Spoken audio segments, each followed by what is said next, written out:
Damos comienzo a un nuevo programa.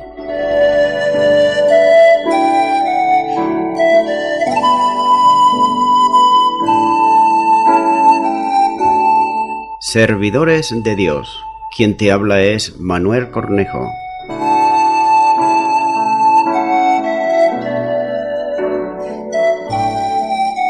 Este es un programa que está respaldado por la Iglesia Evangélica Misión Evangélica de Cataluña.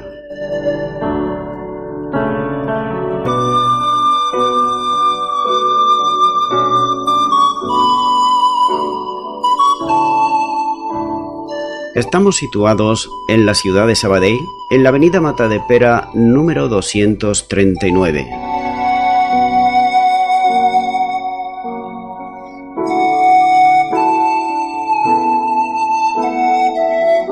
Antes de dar introducción a la palabra de Dios, estaremos poniendo una alabanza.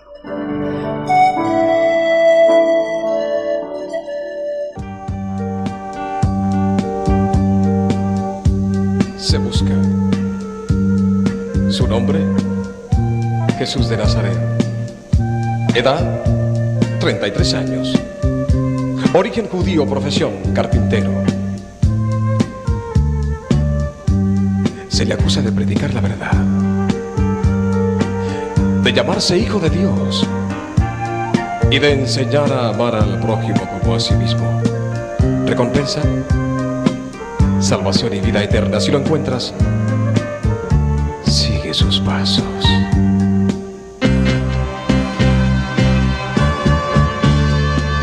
Cristo te ama en espíritu y verdad. Búscalo, búscalo y verás que al fin la paz encontrarás y todo cambiará. Cristo te ama en espíritu y verdad. Búscalo, búscalo y verás que al fin la paz encontrarás y todo cambiará. La gente no sabe a dónde va. Guíales, mi Señor. Muéstrales el camino, la verdad y el amor. Escucha aquel que clama su perdón. Solo tú nos puedes ayudar, tocando nuestro pobre corazón, para poder sentir la necesidad de creer en ti, Señor. Oh, oh, oh. Cristo te ama en espíritu y verdad. Búscalo, búscalo y verás que al fin la paz encontrarás y todo cambiará. Cristo te ama en espíritu y verdad. Búscalo, búscalo y verás que al fin la paz encontrarás y todo cambiará.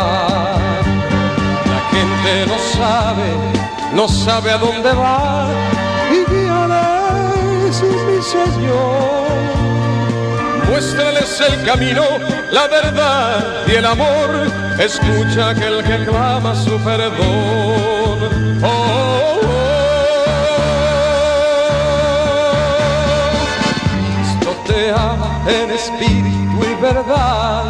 Búscalo, búscalo y verás que al fin la paz encontrarás y todo cambiará. Te ama en espíritu y verdad. Búscalo, búscalo y verás que al fin la paz encontrarás y todo cambiará. La, la, la, la, la, la,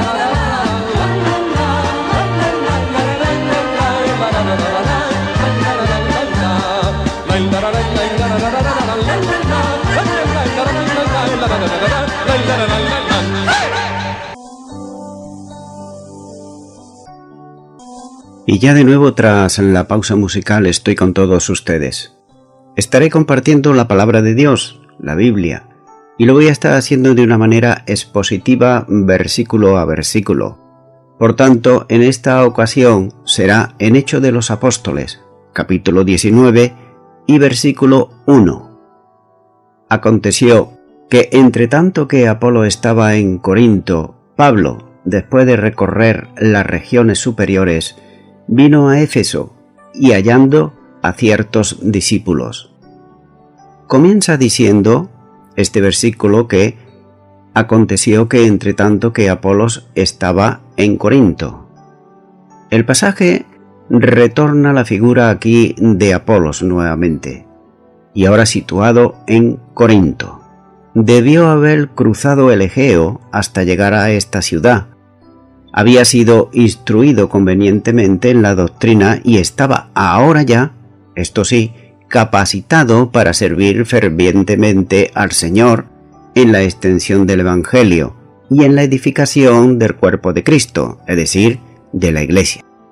De este modo, cuando Pablo llegó a Éfeso, Apolos ya no estaba en la ciudad. Continúa diciendo este versículo que Pablo, después de recorrer las regiones superiores, vino a Éfeso. El apóstol había estado visitando las iglesias establecidas en Galacia del Sur. Cuando Pablo visitó Éfeso la primera vez, prometió a los judíos en la sinagoga que si Dios quería, volvería. De manera que, para cumplir aquella promesa, viajó desde las regiones de Galacia y Frigia por la ruta interior, por terreno montañoso, hasta Éfeso en la costa occidental del Asia. Anteriormente ya se aportaron datos sobre la ciudad de Éfeso, y baste recordar aquí que era la ciudad más importante de la provincia romana de Asia. Era centro comercial y cultural de primer orden. También era dada a las prácticas de la magia. En el tiempo de Pablo tenía un buen puerto artificial, con excelentes vías de comunicación. El templo dedicado a Diana era de importancia capital para esta ciudad. Los griegos llamaban a su diosa Artemisa, de los muchos templos que se habían levantado en honor a la diosa.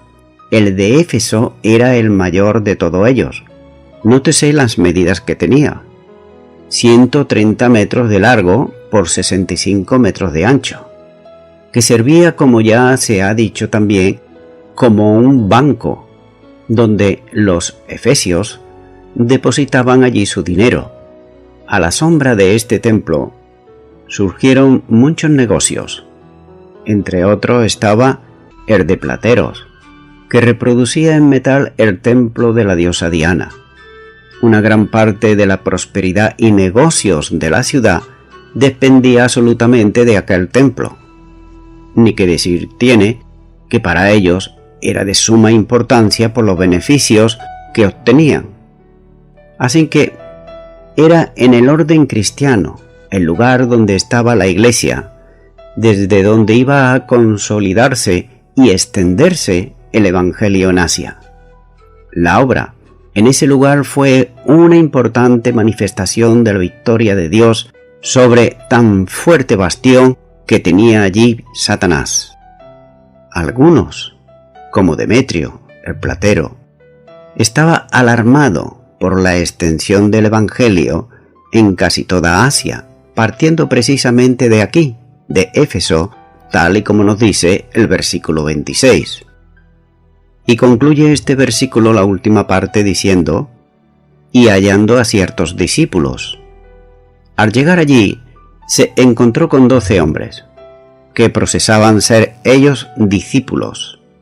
Al hablar con ellos, Pablo rápidamente se dio cuenta de que el conocimiento que tenían de la fe cristiana era imperfecto y además defectuoso.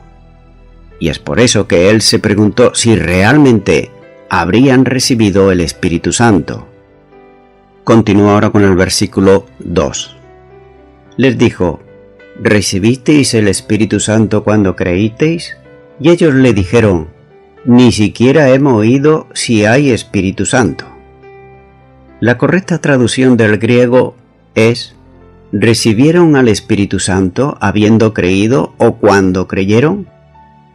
Algunos estudiosos han mantenido que estos hombres creyeron y entonces el Espíritu vino sobre ellos algún tiempo después de su creencia. Pero esto no podría ser el caso, pues es contrario a la enseñanza de las Escrituras. Eran discípulos de Juan, eran prosélitos judíos quienes aún estaban buscando la venida del Mesías. Evidentemente, no eran creyentes cristianos. No habían sido bautizados en el nombre del Señor Jesucristo. Por tanto, su creencia era incompleta. Creyeron lo que Juan el Bautista había predicado, que el Mesías venía, pero no sabían que ya había venido el Mesías en la persona del Señor Jesucristo. Se habían arrepentido del pecado, como lo había predicado Juan el Bautista, pero no habían recibido aún la presencia salvadora del Señor Jesús en sus corazones y en sus vidas. La viva presencia y el poder de Cristo en la persona del Espíritu Santo no los había aún todavía salvado. Nótese por otro lado que el apóstol Pablo no degradó su fe incompleta, tampoco lo censuró por no captar el mensaje completo de Juan. Se aproximó de una manera positiva, Pablo.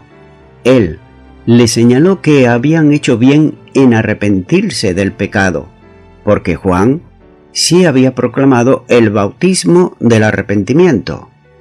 Continúa diciendo este versículo: y ellos les dijeron: ni siquiera hemos oído si hay Espíritu Santo.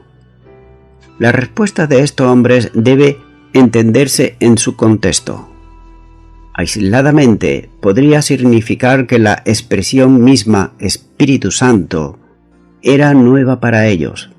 Sin embargo, si hubieran tenido algún trasfondo, habrían tenido alguna idea del Espíritu de Dios, llamando algunas veces su Espíritu Santo, tal y como nos dice por ejemplo en el Antiguo Testamento, en Isaías capítulo 63 y versículo 10.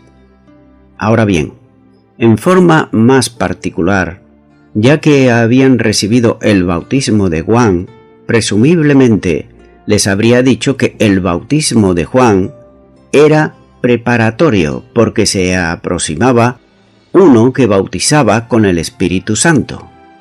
Juan el Bautista habló del Espíritu Santo, por ejemplo, en Mateo capítulo 3, versículo 11, y también en Juan capítulo 1, versículo 33, donde dice: y yo no le conocía, pero el que me envió a bautizar con agua, aquel me dijo: sobre quien vea descender el Espíritu y que permanece sobre él, ese es el que bautiza con el Espíritu Santo.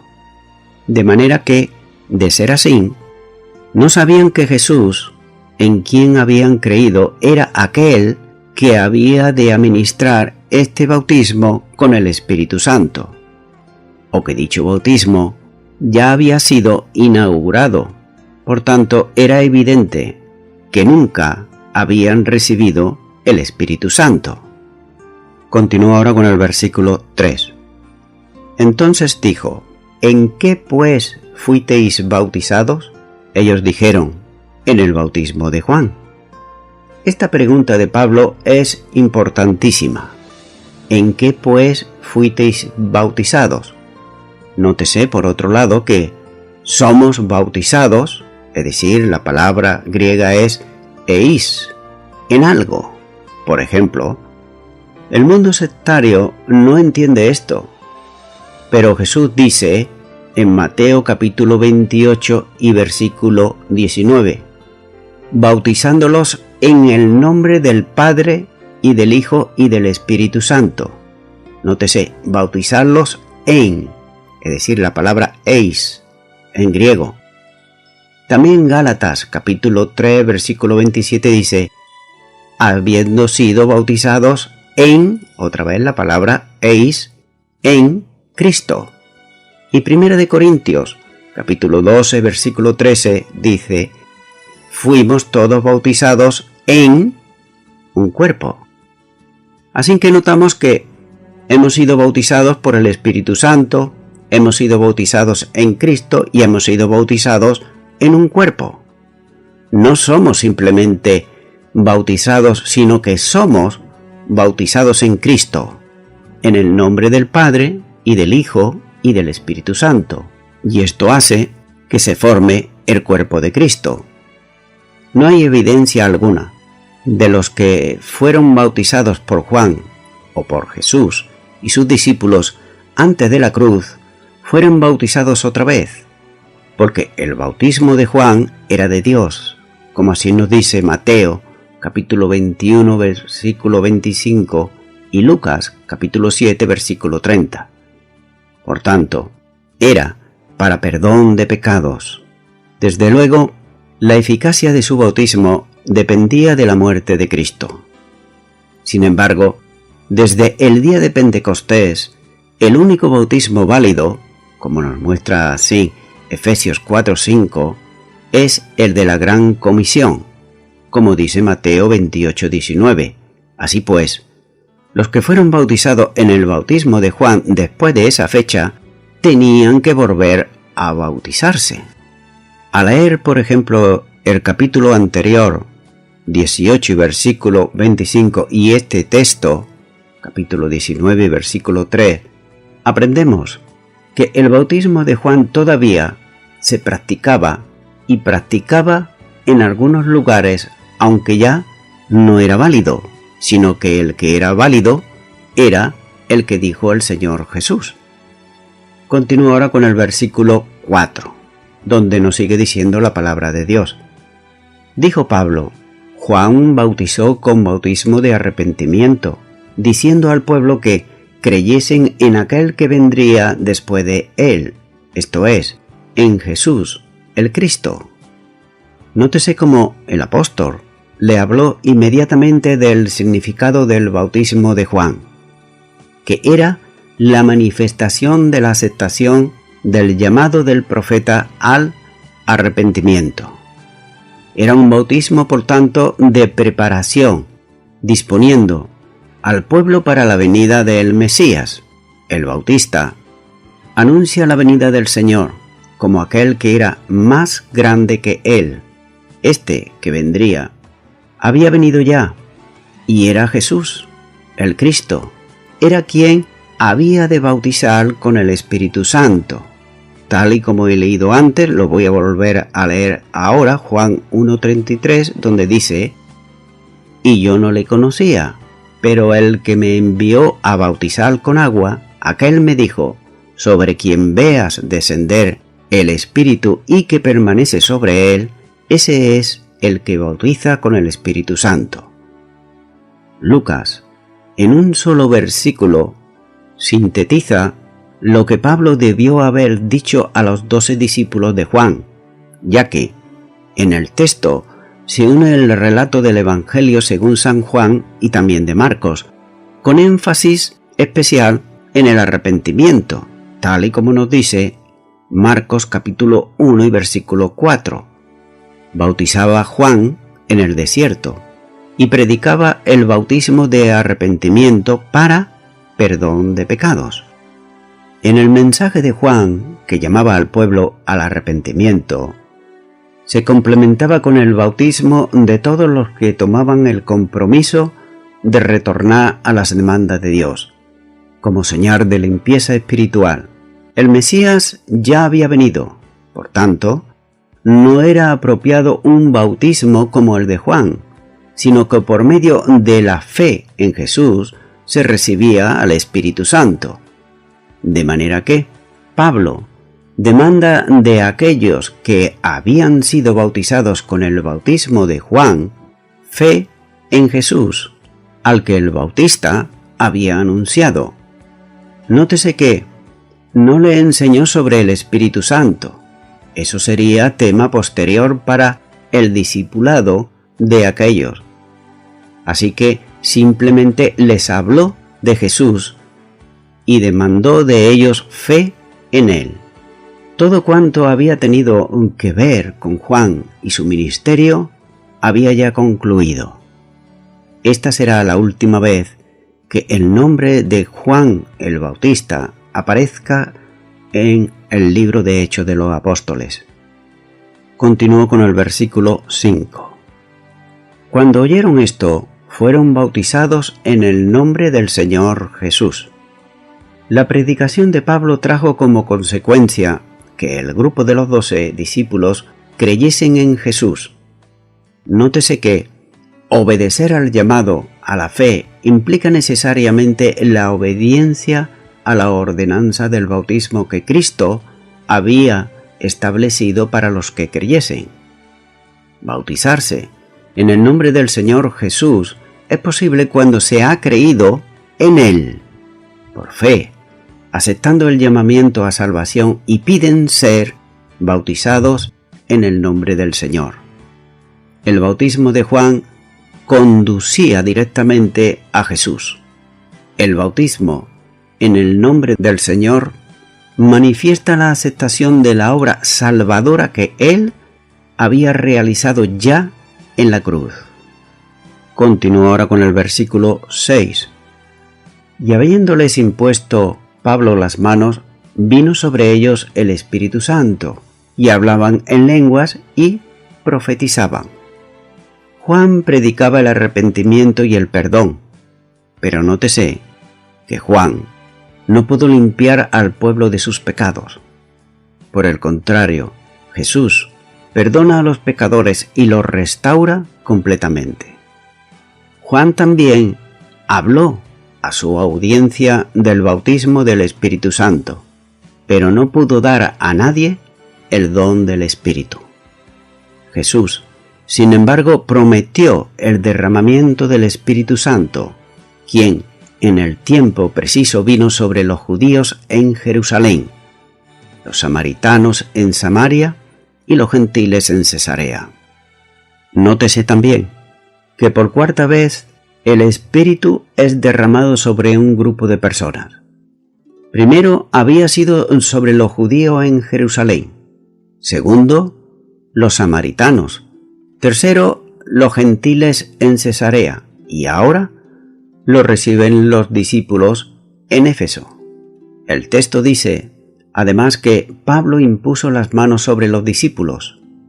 En solo 3 lugares, en Hechos, leemos que la imposición de manos va acompañada por el derramamiento del Espíritu. Por ejemplo, en Hechos 8, versículo 17, sobre los samaritanos, en Hechos 9, versículo 17, sobre Pablo. Y aquí, en este versículo, los discípulos de Juan. En otro ejemplo, el acto simbólico de imponer las manos ocurre en ceremonias de ordenación. La venida del Espíritu Santo sobre los discípulos en Éfeso es comparable con la experiencia de los apóstoles en Jerusalén, como así dice este mismo libro de Hechos, capítulo 2 y versículo 11. Y también lo de los gentiles en Cesarea, como dice Hechos 10, versículos 44 al 46. Los discípulos en Éfeso empiezan aquí a hablar en lenguas y a profetizar.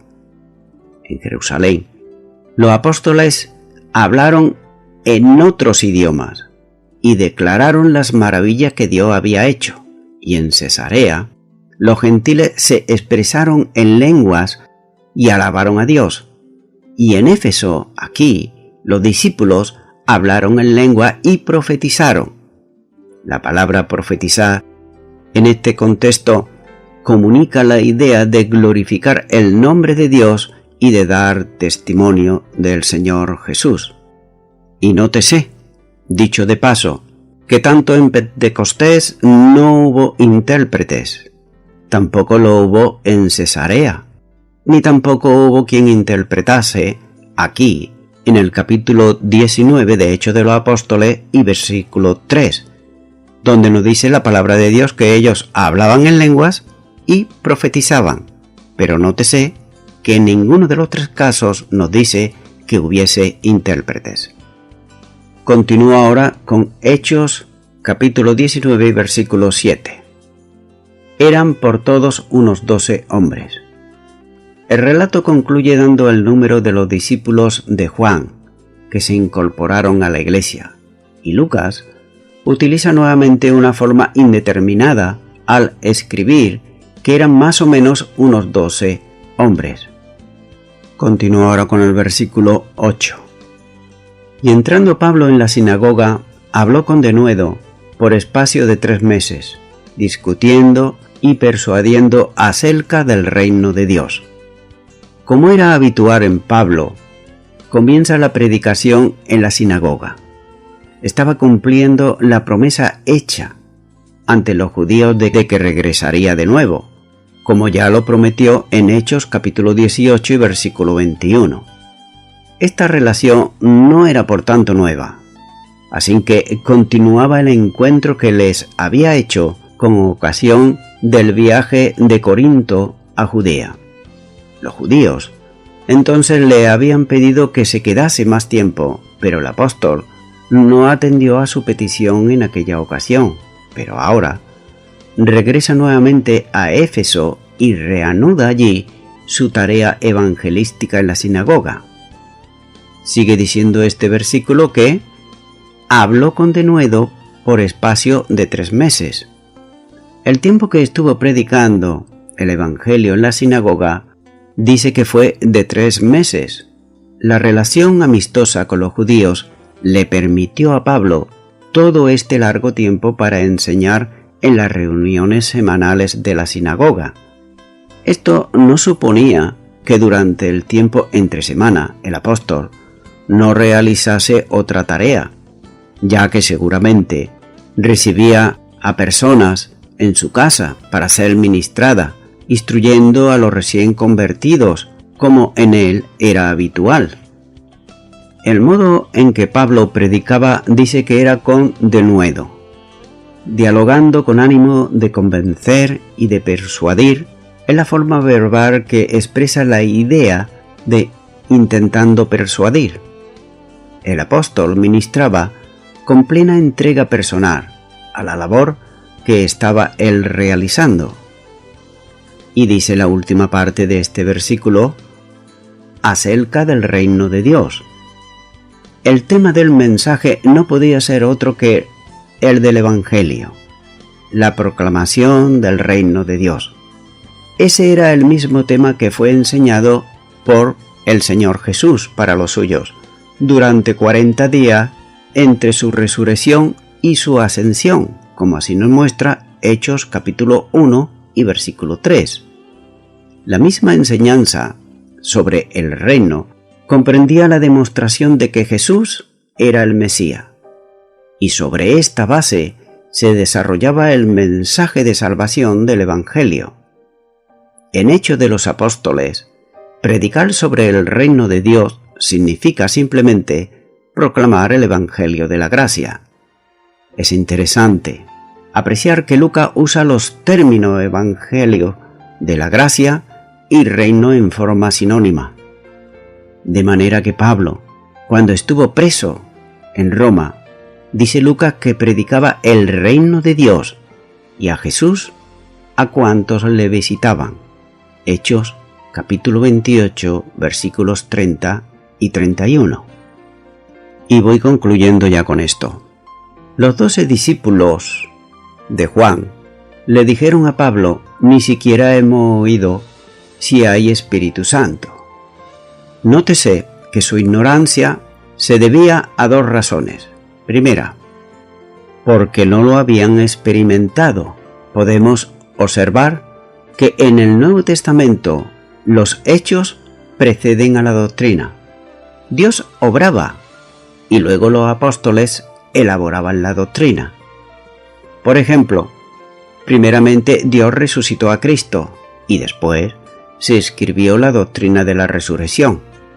Y no tendríamos ninguna doctrina segura del Espíritu Santo si su presencia no se hubiera manifestado antes, y no podríamos hablar del Espíritu Santo si no lo hemos experimentado.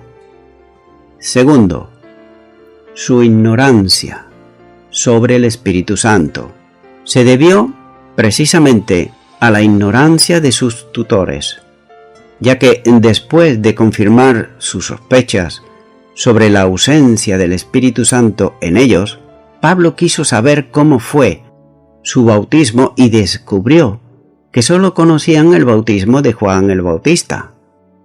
Algunos eruditos comentan que posiblemente habían sido discípulos de Apolo, quien sólo conocía el bautismo de Juan, y que su fervor elocuente y su fama de poderoso en la Escritura no fueron suficientes para conducir a los nuevos creyentes a una vida abundante, porque él mismo desconocía muchas cosas, ya que él precisamente tuvo que ser instruido por Aquila y Priscila. Por tanto, la lección que extraemos de aquí es que aprendemos aquí que debemos esforzarnos para aprender más y más acerca de las doctrinas bíblicas, de las doctrinas cristianas, porque somos, aunque no lo quisiéramos, la medida del crecimiento de los que tutelamos. Si nosotros crecemos, los que nos escuchan, los que tutelamos, ellos también crecerán. Pero si nos quedamos en nuestra ignorancia, ellos también serán ignorantes, como era el caso de estos 12 discípulos de Juan. Estimado y estimada oyente, Romanos capítulo 8 y versículo 9 dice: Mas vosotros no vivís según la carne, sino según el Espíritu, si es que el Espíritu de Dios mora en vosotros. Y si alguno no tiene el Espíritu de Cristo, no es de él. Cuando una persona ha nacido de nuevo, es decir, del Espíritu, ya no está más en las cosas de la carne. Las cosas de la carne sabemos que son los celos, la intriga, las contiendas, los adulterios, los robos, etc. Sino que la persona, según el Espíritu, vive en una esfera totalmente diferente. Así, como un pez vive en el agua, y así, como el hombre vive con la necesidad del aire, así también un creyente vive en el Espíritu. No solo vive en el Espíritu, sino que el Espíritu vive en él, es decir, el Espíritu de Dios. De hecho, si el Espíritu de Cristo no mora en él, no pertenece a Cristo. Amigo y amiga oyente, ¿me permites que te formule una pregunta? Y es la siguiente. Tú la podrás responder para ti ahí. ¿Mora el Espíritu de Cristo en tu corazón? Honestamente, respóndetela. Si no mora, mi amigo, mi amiga oyente, ahora yo te invito a que tú ores conmigo esta oración de fe para recibir el don de Dios, la gracia de Dios, para recibir a Jesucristo en tu corazón, para que tengas el Espíritu Santo de Dios en tu vida. Por tanto, te animo ahora a que ores conmigo y repitas ahí a donde estás. Señor Jesús, reconozco que aunque me cree una persona religiosa o cristiana, sin embargo, ando conforme a la carne. Creo que el Espíritu de Dios no está en mi vida. Por eso, te pido perdón por mis errores, por mis pecados, por mis delitos. Perdóname. Yo te abro ahora mi corazón y te acepto como mi Señor y como mi Salvador. Y sé que desde hoy en adelante tu Espíritu estará en mí y Él me ayudará a hacer aquello que dice tu palabra. Gracias, en el nombre de Jesús. Amén. Amigo y amiga oyente, si tú has hecho esta oración de todo tu corazón, te recomiendo que comiences en primer lugar a orar a Dios en el nombre de Jesucristo. Orar a Dios no es rezar, sino que es hablar con una persona. También te recomiendo que leas la palabra de Dios. Comienza por los evangelios si no lo has hecho nunca. Y también te recomiendo que para que puedas crecer espiritualmente, te congregues en una iglesia cristiana evangélica donde se predique, se enseñe y se practique la sana doctrina y la palabra de Dios. Congrégate ahí y con el tiempo crecerás espiritualmente y podrás servir al Señor Jesucristo. Que Dios te bendiga. Y a toda la audiencia, nuevamente ya me estoy despidiendo de todos ustedes y será hasta el próximo programa. Que Dios os bendiga a todos.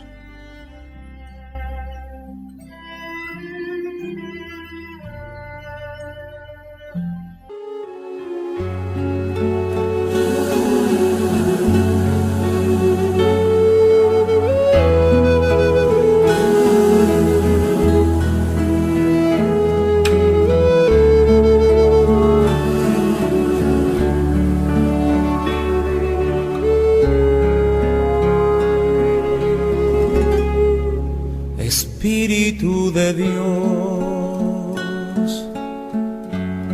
llena mi vida, llena mi alma, llena mi ser. Espíritu de Dios,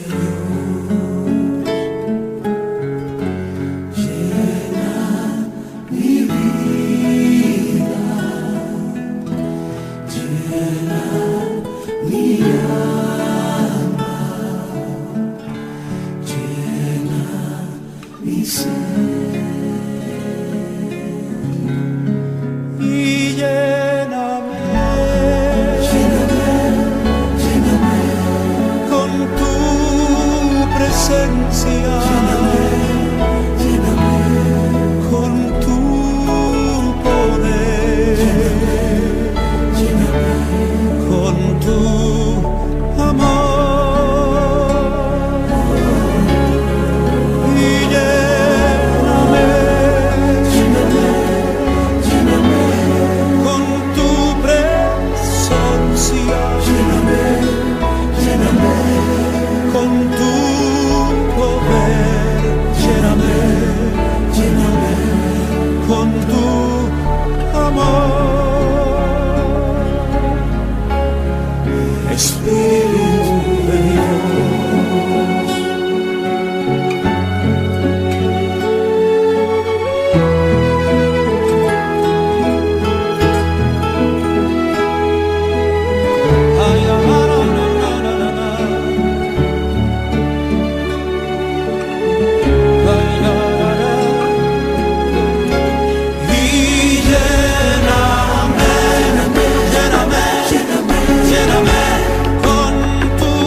Y con tu amor,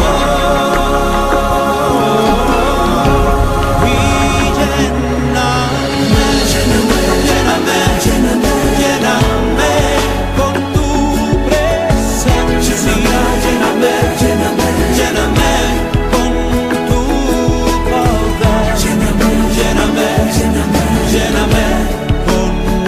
tu poder, lléname con tu amor.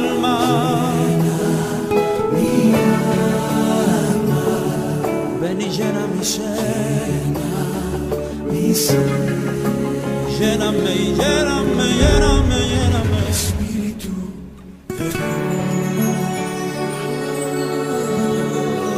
Espíritu de Dios, ven, lléname.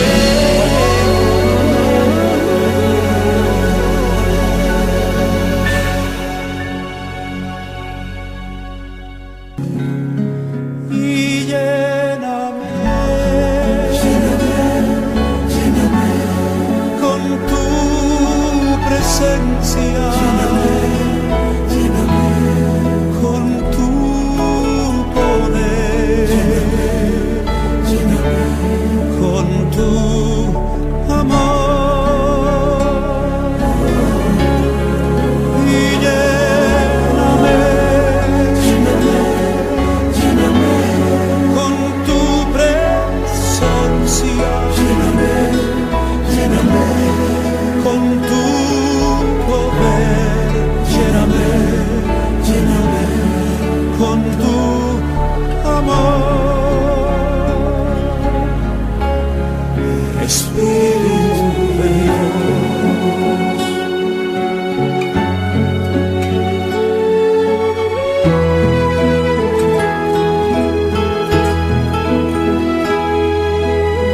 Ay, na, na, na, na, na, na.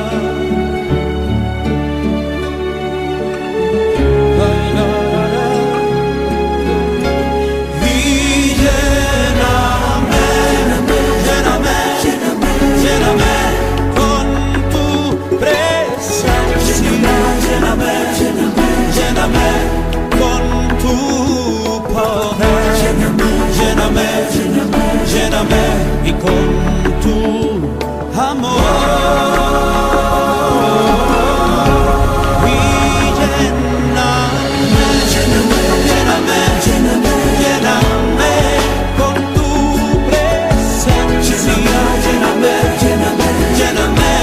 con tu poder, lléname con tu amor, Espíritu de Dios, ven sobre mí, llena mi vida, llena mi alma,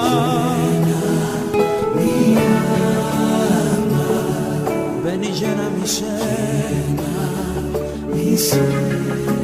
lléname, Espíritu de Dios, Espíritu